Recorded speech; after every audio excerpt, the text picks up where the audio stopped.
অবশ্যই জিতবো আমরা। কেন জিতবো না? আপনি হচ্ছে আর্জেন্টিনার খেলার যে ধাঁচ দেখেছেন, সেটা দেখলে অবশ্যই আপনার বোঝার কথা।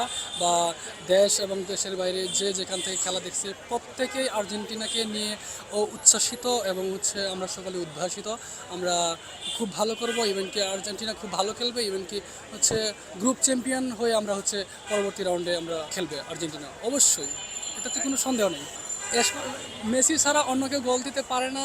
সেটা হচ্ছে যেহেতু মেসি হচ্ছে আমাদের সেই পজিশনে খেলতেছে, তো হচ্ছে তো সবাই হচ্ছে বল শেষ পর্যন্ত গিয়ে হচ্ছে মেসির পায়ে হচ্ছে আটকে যায়, বা মেসি হচ্ছে ওই সামনের বাগ সম্মুখ বাগ বল করে মেসি হচ্ছে গোল দিচ্ছে। সো আমরা আশাবাদী সামনের ম্যাচে হয়তো আপনারা দেখতে পাবেন অন্য কেউ গোল দিচ্ছে, আলভারেজ গোল দিচ্ছে অথবা ফার্নান্দেজ বা কেউ গোল দিবে।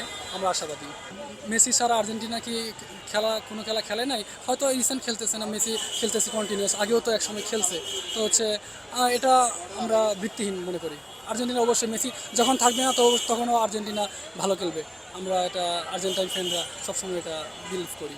সেটা আমি তো আর্জেন্টাইন ফ্যান, আর্জেন্টাইন জার্সি পরা, সেটা আপনি বুঝতেই পারছেন। তো আমি তো চাই সবসময় আর্জেন্টিনা জিতুক, আর্জেন্টিনা কাপ নিক। ইভেন কি আমরা আশাবাদী এবারও আমরা কাপ নিব। আমাদের স্টার অলরেডি 3টা আছে, আমরা স্টার 4-এ যাব।